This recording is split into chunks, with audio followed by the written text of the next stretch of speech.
Hello everyone, my name is Vilma and today I'm going to be presenting about the heart pinning. Let me go down so I can show you guys some images that I have prepared for today. The first image we had that I labeled was this image of the heart. This one is going to be the sagittal cut of the internal view of the heart.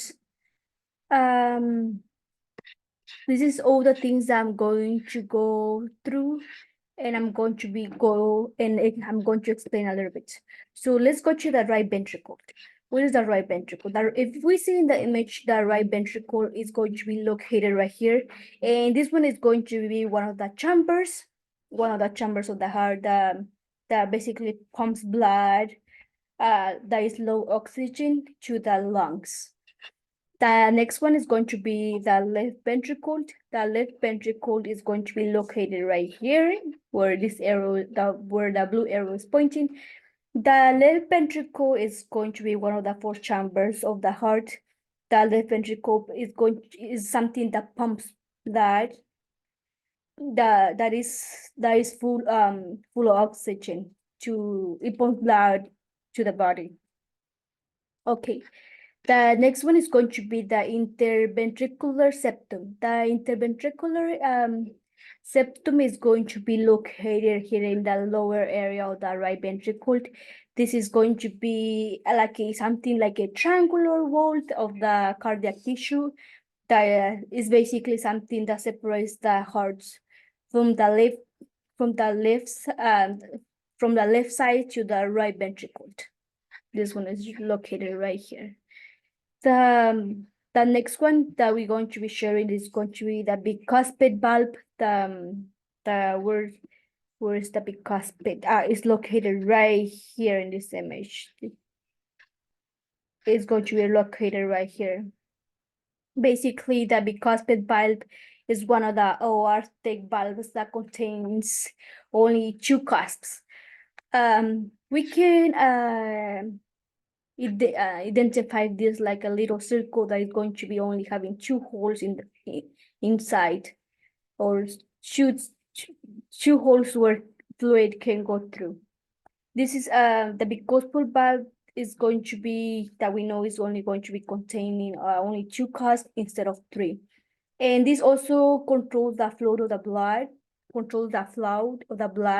the left ventricle to the aorta. And there's going to be the bicuspid valve.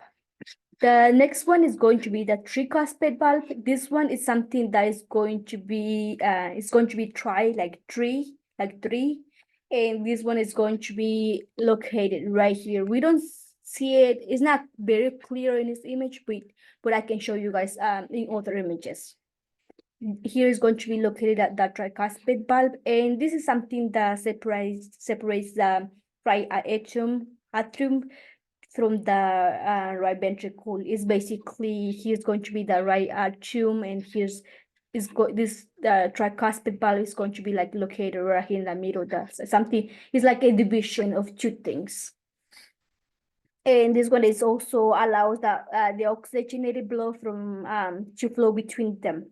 It's like it's going to be allowing blood to flow through this area, but it's going to allow the blood that we have in the right atrium is going to go to the tricuspid valve to the right ventricle. But these things have like a shape, I would say like a shape that is not going to allow the blood to go back to the right atrium. So this is something very good. The next one is going to be the chordae tendineae that is going to be located right here, like a little, I would say, it's not ligament, it's like a little ligament or something that is attached, something that's attached to both sides, to the right ventricle and to the left ventricle. And or we can say like this is like an elastic cord or fibrous connected that is made of connective tissue that connect the papillary muscles to the tricuspid valve and the mitral valve of the heart. This is all the things that that I have to share with you guys about this image. Here's the left ventricle right here. Here's the bicuspid valve. And I explain you guys a little bit what is the function or where are these located. So let me go to the next image so I can show you guys. Okay, let me go down. Okay, this one is going to be the anterior view of the heart. And this one is going to be, we're going to be looking at the anterior view of the heart. That is going to be, for example, if you guys see that we have label here, right here is the things that I'm going to be explaining right now. And the first one that I'm going to be talking about is going to be the coronary sulcus. Well, the coronary sulcus is located right here. I would say it's going to be located near the right left atrium that is located right here.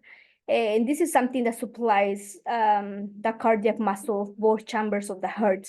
This is going to be something that separates the atria from the ventricles right here. Something that separates two things. The next one I'm going to be sharing is about anterior interventricular sulcus that is going to be located right here. It's going to be located in the anterior view or in the anterior of the front side of the heart. And this one is something that the external is basically the external surface of the heart. The anterior interventricular sulcus runs along the line between the right and the left ventricle and contains a branch of left coronary arteries. We don't see it clear in this image, but there's more images that show more where is the arteries. Yeah. The next one that we are going to be sharing is going to be the right ventricle. The right ventricle is going to be located right here.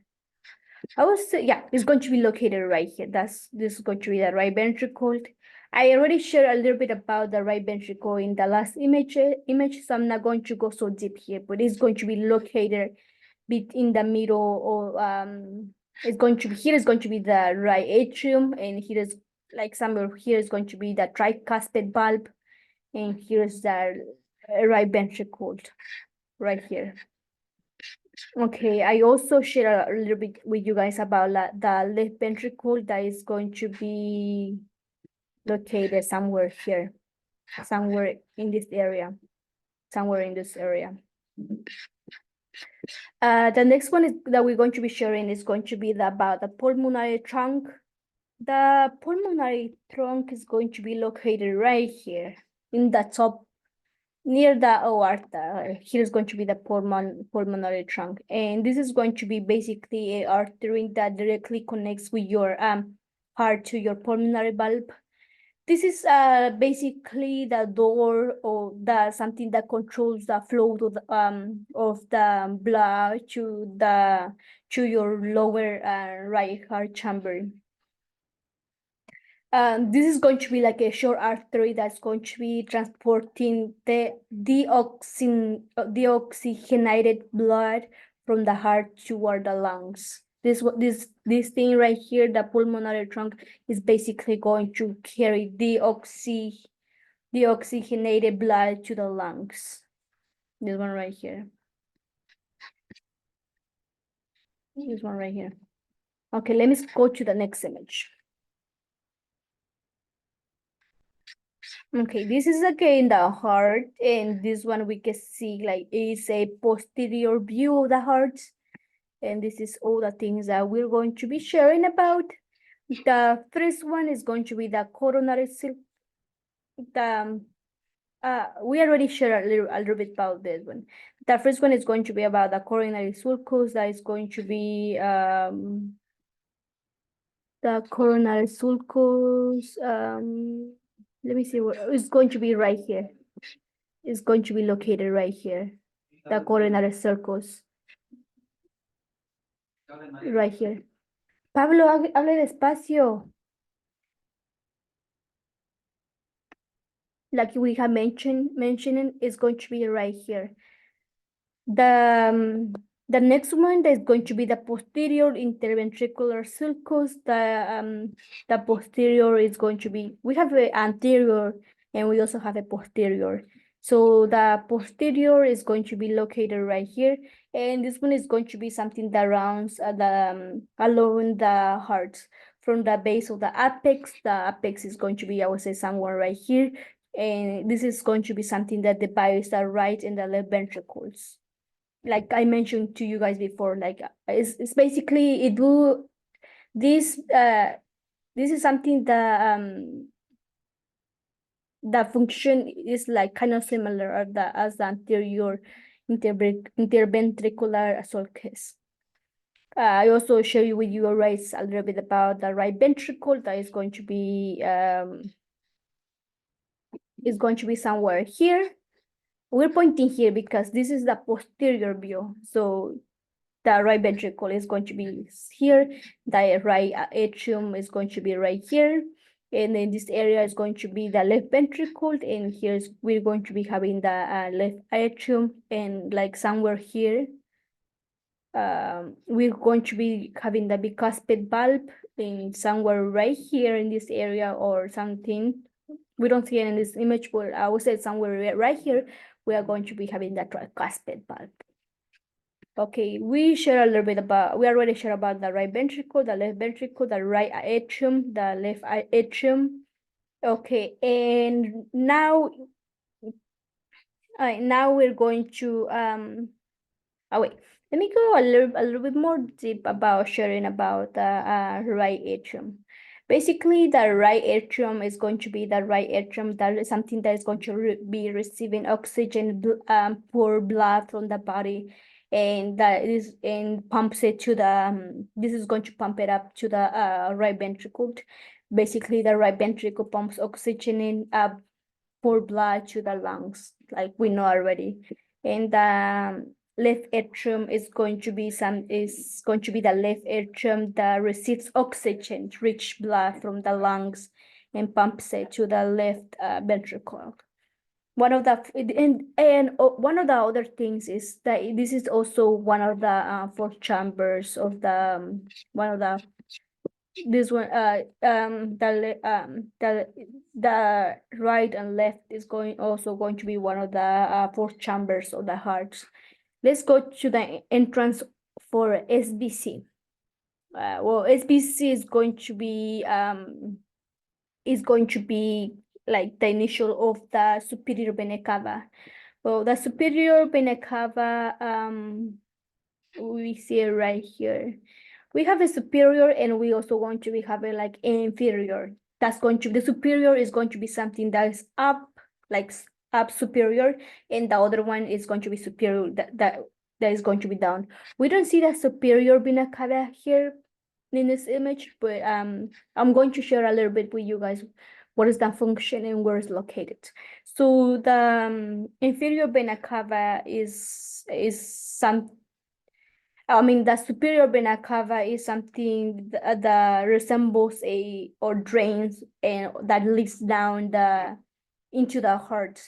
It is the job of this one is to return the oxygenated blood to the heart from the head and the arm. It's basically getting the blood from the head into the arms. And the inferior, we don't have a clear image of the inferior, but the inferior is going to be something that is going to be having a bigger area to drain.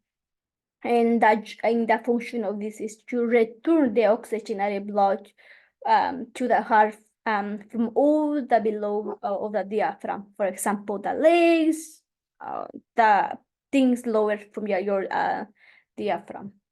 So this one is going to be a little bit of the introduction of the inferior vena cava. Let me go to the next image. Okay. This is going to be the next image of the heart right here.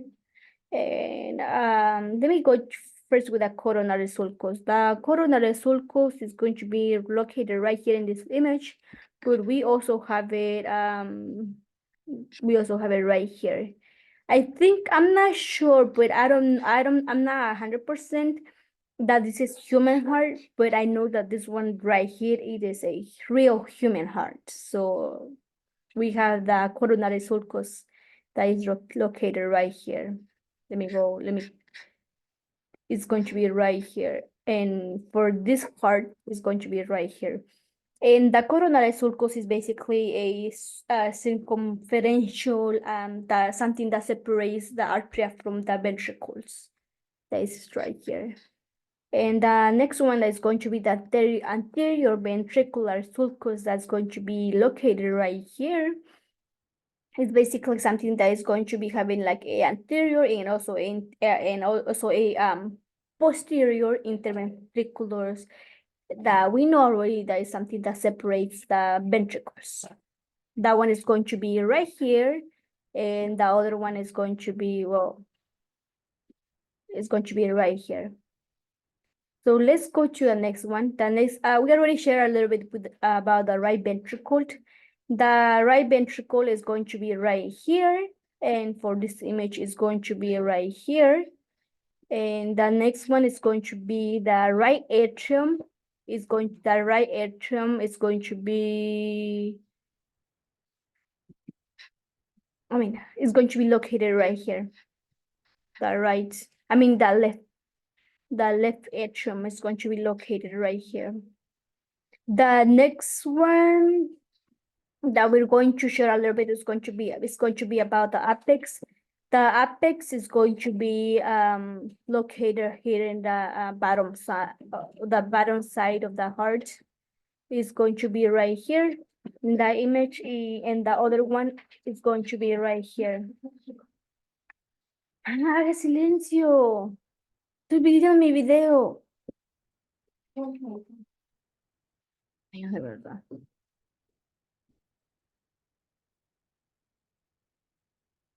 The apex is going to be this is going to be located right here, like we have mentioned. And this one is going to be the tip that helps pumps or bring out the blood from the ventricles to the rest of the body. Okay, let's go to the next one. We already okay, let's go to the pulmonary trunk. The pulmonary trunk in the human heart is going to be located right here. Here's the pulmonary trunk.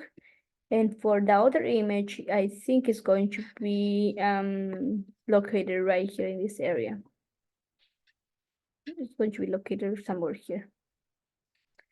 The pulmonary trunk is basically is going to be an artery that connects with your heart to your pulmonary valves, and this is it's like a door that controls the flow of your lower right heart chamber. Controls the flow of the blood in your lower chambers of your body. And the ascending aorta, that's going to be for number 8. That's going to be right here. That's going to be ascending, and here's going to be the aorta arch. And if the aorta arch will continue with the thing, here is going to be the descending, because it's going down. So ascending is of the aorta is the first part of the aorta is basically one of the largest blood vessels in the body. Yeah, this one is going to come out from the heart, and it's going to pump out blood through the aorta arch into the descending aorta. The aorta right here is it also plays like a essential or important role in our body, because it is like a pipe. It's like a pipe that is supplying blood to your entire body, or is sending blood to your body. So this one right here, it have like a big function in our body. If this thing is damaged, this one is going to be something dangerous for us. the aortic arch, that is going to be the next one is going to be right here. This one is going to be the aorta arch.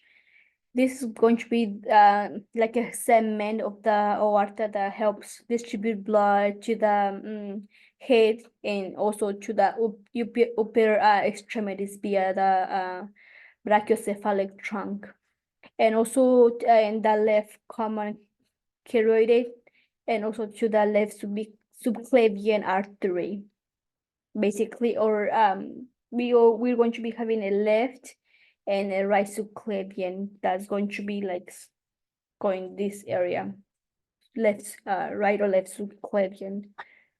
Okay, we and this one is here is going to be the aorta arch, and in this image we see it right here. Okay, let me go to the last image, here. Okay, the last one is going to be we already shared about the right ventricular. That is going to be right ventricular is going to be right here, and the left ventricular is going to be right here. And also the right atrium is going to be located in the top area right here. And the this is a left. This is a left atrium, and the right atrium is going to be right here. Okay, let's go to this one. I haven't shared anything about this, about any information about. So the interventricular septum, that is going to be number 5. That is going to be right here. This is something like it's going to be having like a triangular wall. The of the cardiac tissue is something that is going to be separating the heart from the left side to the right side ventricles, like a separation from the from both ventricles. And this is here, the interventricular septum. The next one is going to be the the next one is going to be intertral septum. That's going to be number 6. That's going to be right here. We don't have a clear image of this, but is something that's going to be like in around, basically around the bicuspid valve, somewhere right here. And this one is going to be it's going to be like a thin wall. This one is going to be like a thin wall of the tissue that's going to be separating the right and the left atria of the heart. This one right here, we see it. The next one is going to be with the bicuspid valve. B is like it's only going to be 2, and tricuspid valve is going to be like 3. That is located right here. Yeah, it's going to be located right here, tricuspid. We see a clear image. I think this is kind of clear image of the tricuspid valve. It's like in the middle is cut, but it's like a little triangle circle with 3 elements inside, like 3 little circles inside. That's going to be like a 3. The next one is going to be the papillary muscles. Papillary muscles is going to be located right here, and this one is going to be like a muscle that is seen with the cavity of the ventricles, and it's basically something that are attached to the wall. Okay, and chordae tendinite, that is going to be right here. We have a better view right here. And basically this one is going to be like an elastic cord that is going to be also like a connective tissue that connects the papillary muscle to the tricuspid valve. Here put so here. Well, this one is a better image, so that's why I put it in this side. But it usually go to like in this side right here, because it's something that connects the tricuspid valve and the mitral valve of the heart. This is something okay, this is Let me go to the next one. It's going to be the trabeculae, trabeculae, the 11 for this one. That's going to be located right here. This one is going to be something rounded or irregular muscle that columns and projects from the inner surface of the right and left ventricles of the heart. That is going to be located right here, papillary. No. That's not it. I mean this one right here, trabecular cordon right here. Okay, the next one is going to be the last one, and the next one is going to be the pegnites muscle. That's going to be the like a parallel muscle that reaches in the walls of the heart of the atria. This one is going to be something that it's basically is going to be like increasing the power of the contraction without increasing the heart mass of the substantially. The pectinate muscle is going to be located right here. We don't have a clear view of the pectinate muscle, but it's going to be something right here, or or it's going to be something that is going to be around the right atrium. Around the right atrium is going to be like a thin layer that covers the right atrium. We can say that it's going to be right here in top of the right atrium. Okay. Thank you so much, Professor Nadia. This is all the information that I was trying to share with you guys today. Thank you so much. And I am all done. Let me stop sharing my stream and let me done with this. Thank you. Bye-bye.